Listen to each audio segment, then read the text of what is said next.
क्रियेची बहार, महाराष्ट्रावरचा अंधाराचा सावट दूर करणाऱ्या विषकांची चाहूल घेऊन आली. साक्षात शिवप्रभूंनी या मराठी मातीच्या उदरात अवतार घेतला. शिवने निवत शिवरायांचा जन्म झाला. पुत्र जिजाऊ साहेबांना झाला. पुत्र शहाजी राजांना झाला. पुत्र महाराष्ट्राला झाला. पुत्र भारत वर्षाला झाला.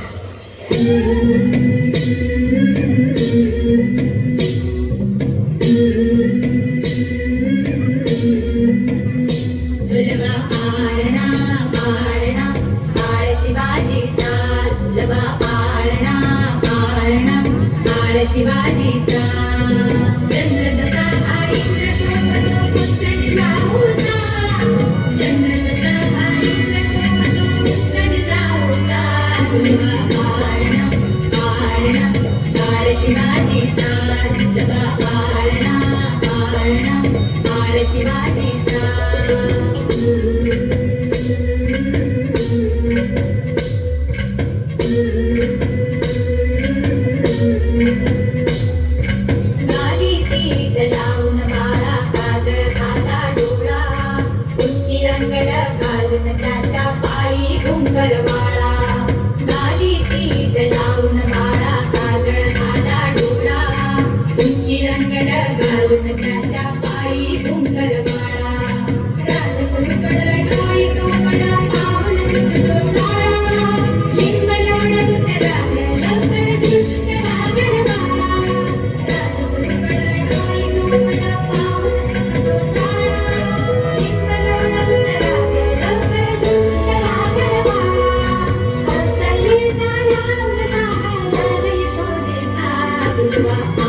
शिवाजीचा सुमारे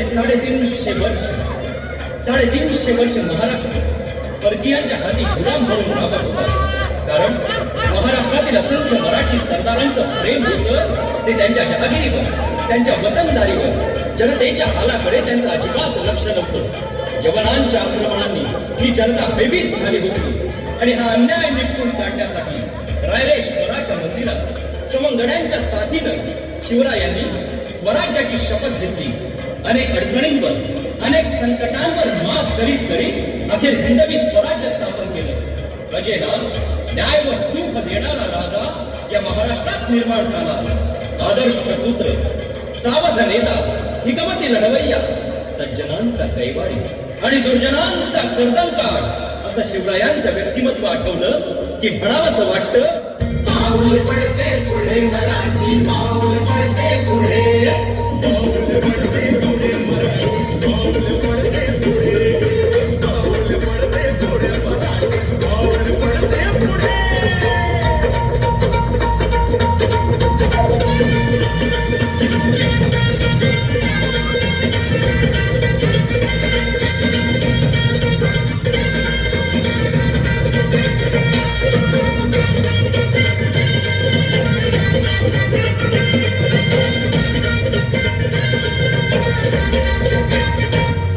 ती सांगावी थोर विद्याची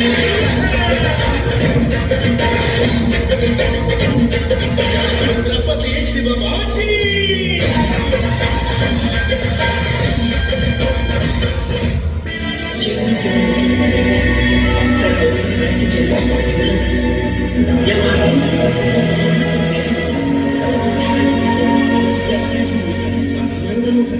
अशा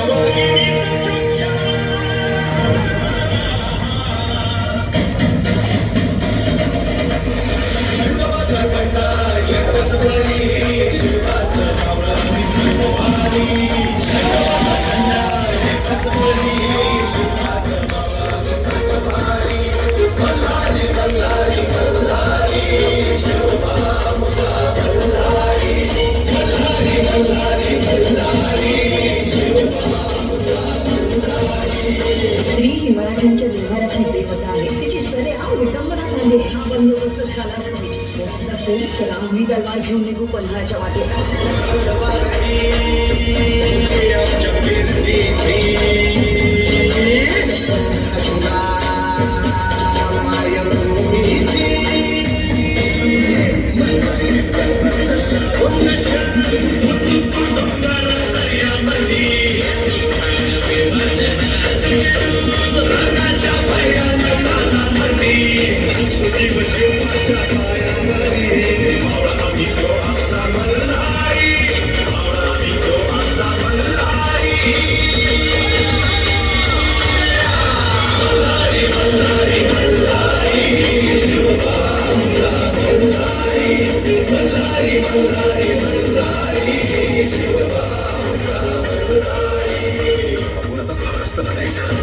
राज्यासाठी आणि साम्राज्यासाठी अशा वाघिणीचा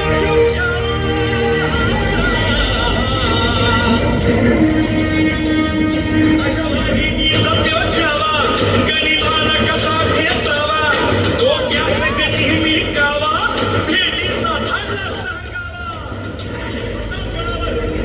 सांगावा आमने सामने भेटीचा सांगावा खाणाऱ्या असं ठेवून केला दिवस ठरला आणि ठरल्याप्रमाणे मनाच्या भेटीसाठी महाराजांना एक शानदार शामियाना उभारला होता. भेटीसाठी छान उभारीला भेटीसाठी छान उभारीला नक्षीदार शामियान्याला नक्षीदार शामियान्याला राष्ट्र शामियान्या काने दौलत पुण्याला सय्यद कष्ट संगतीला सय्यद कष्ट संगतीला शिवबाच्या संगतीला वर्गा शिवा महाराज नावाचा कोमारी होता. तो म्हणतात होता शिवा म्हणून वाचला शिवा शिवबाच्या संगती महाला शिवबाच्या संगती महाला राजाला पाहून खान म्हणतो कसा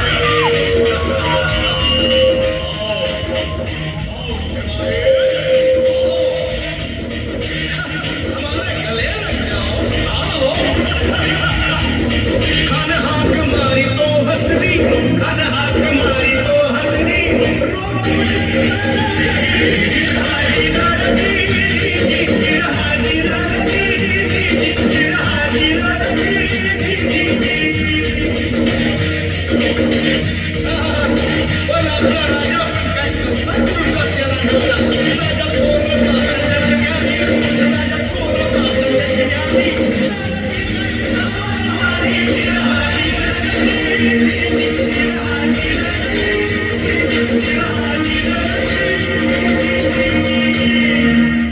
खानाला राजाला आलिंगन दिलं आणि दगा केला.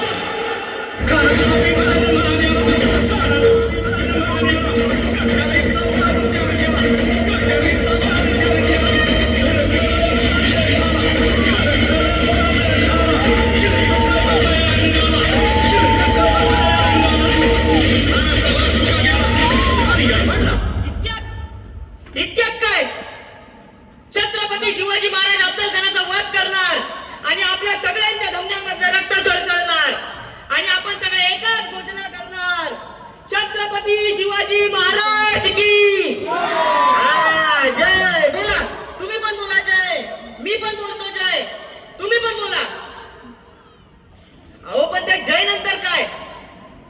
प्रोग्राम संपणार, आपण सगळे घरी जाणार, जेवणार, झोपणार. उद्या आळ्याचं रुटीन आपलं परत सुरू. मंडळी, आपल्या महाराष्ट्रामध्ये 3-3.5 वर्षाच्या मुलीवर बलात्कार होतो. एवढी मोठी गोष्ट आपण विसरतो. अहो, रस्त्याने चालणाऱ्या मुलीला उचलून घेऊन गेलं जातं, तिच्यावर बलात्कार केला जातो, तिच्या तुकडे करून फेकले जातात. एवढी घाणेरडी गोष्ट आपण विसरतो. एकीकडे आपल्या डोंबिवलीचा 20 वर्षाचा मुलगा ट्रेनने मुंबईला जॉबला चाललेला असतो. अहो, ट्रेनच्या गर्दीमुळे त्याला ट्रेनमध्ये शिरता येत नाही. तो लोकांना ओरडून सांगत असतो, अहो माझा हात सटकतो, मी पडेल, मरेल, माझा जीव जाईल, जरा आत सरका. पण नाही, गर्दीला आत सरकण्यामध्ये काही इंटरेस्ट नसतो. उलट तो पडणारा मुलगा आहे ना, त्या मुलाची त्यांना व्हिडिओ करायची असते. का व्हिडिओ का करायची असते त्यांना? कारण त्यांना ती व्हिडिओ सोशल वेबसाईट आणि सोशल मीडियावर टाकायची असते. आणि त्या व्हिडिओला ना किती लाईक्स, किती कमेंट्स मिळतात ना, हे त्यांना बघायचं असतं. म्हणजे माणसाच्या जीवापेक्षा आपल्याला लाईक्स आणि कमेंट्स महत्वाच्या वाटायला लागले. माणसाचा ना माणूसच मरत चाललाय. माणुसकी ना कुठे शिल्लकच राहिलेली नाहीये. मंडळी, या ज्या समस्या आहे ना, या तर आपल्या पाठीला पोचलेल्याच आहेत. पण याच बरोबर वाढती बेरोजगारी, महागाई, जातीवाद, आतंकवाद, नक्षलवाद आणि संसदेत चाललेला नुसताच वाद, याही समस्या आहे ना आपल्याच पाठीला पोचलेल्या आहेत. मंडळी, या ज्या समस्या आहेत ना, या समस्या खरं तर आपल्या समोरचा अफजल खान नाहीयेत. तर या समस्या विरोधात आपण जी धारण करून ठेवलेली शांतता आहे ना, ही शांतता सगळ्यात मोठा अफजल खान आहे. आणि या अफजल खानाचा वाद तेव्हाच होईल जेव्हा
महाराज,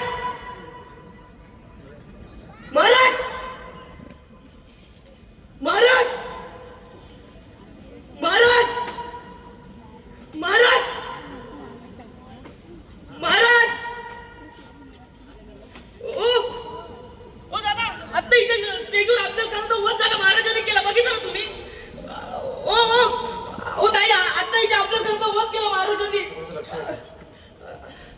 महाराज, महाराज,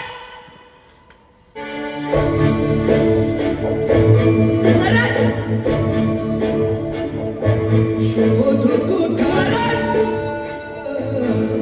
महाराज, ओ आता इथं महाराजांनी वध केला.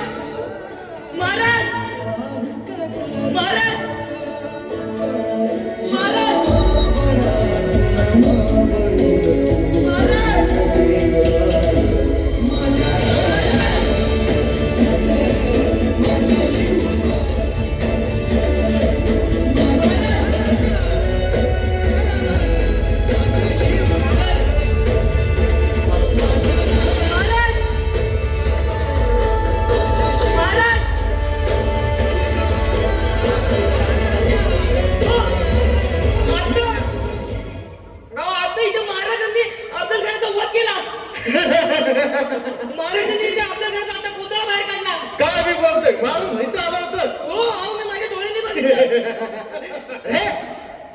काय असेल राज आणि कशा पाहिजे यावं त्यांनी? अरे माझ्या राजानं, माझ्या छत्रपती शिवाजी राजानं 18 पगड जातींना एकत्र आणून हिंदवी साम्राज्य स्थापन केलं. पण या 18 पगड जाती आज एकमेकांशी भांडतात. अरे दंगली घडवत त्या दंगली. मग मला सांग काय येतील राजा आणि कसं पाहिजे यावं त्यांनी?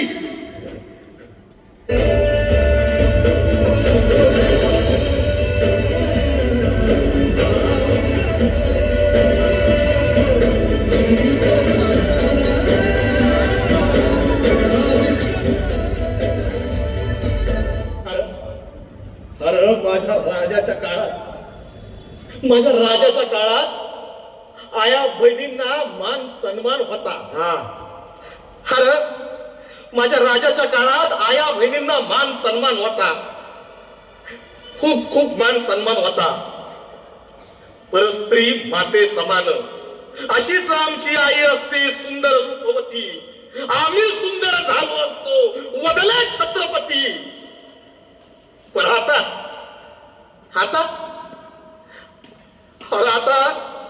कुठे गेला तो मान सन्मान? कुठे गेला? आता वीज उतरला का नाही? खपकस्त बलात्काराच्या बातम्या येतात. अरे त्या नराधमांनी लहान लहान मुलींना पण सोडलं नाही ना. आणि काय यावं राजांनी? कशा काय यावं राजांनी इथं?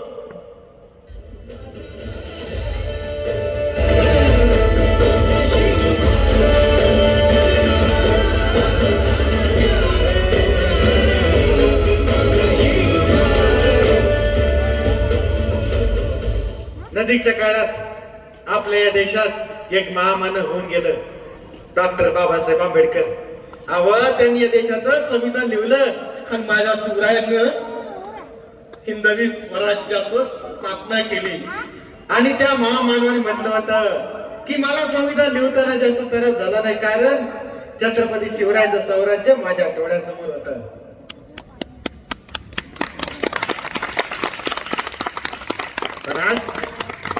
पण आज आपण काय करतोय? अरे त्या दोन महामानवांच्या नावानं एकमेकांमध्ये भांडतोय, एकमेकाची डोकी फोडायला लागलोय. अरे असं असताना मला सांग काय येतील राज आणि कशा पायी यावं त्यांनी?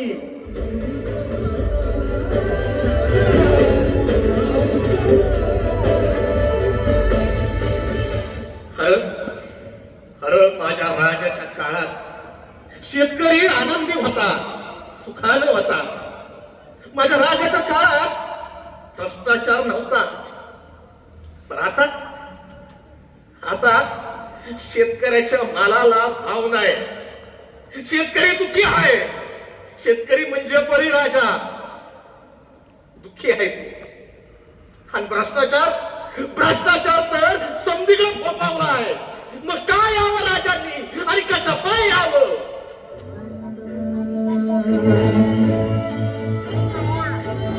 श्वास लेगा बदल रे किती जन्मानी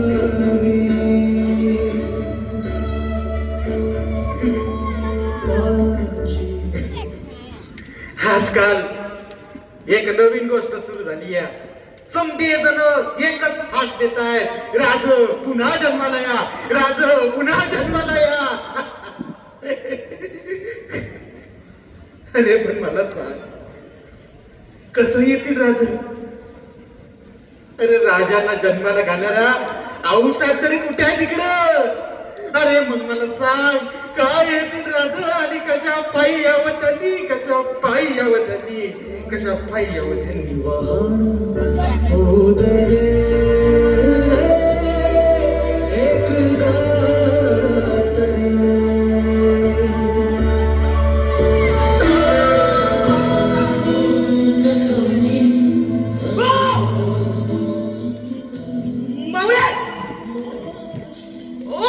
एकदा मावळे होते ना. अहो माझ्याशी बोलले ना आता मावळे.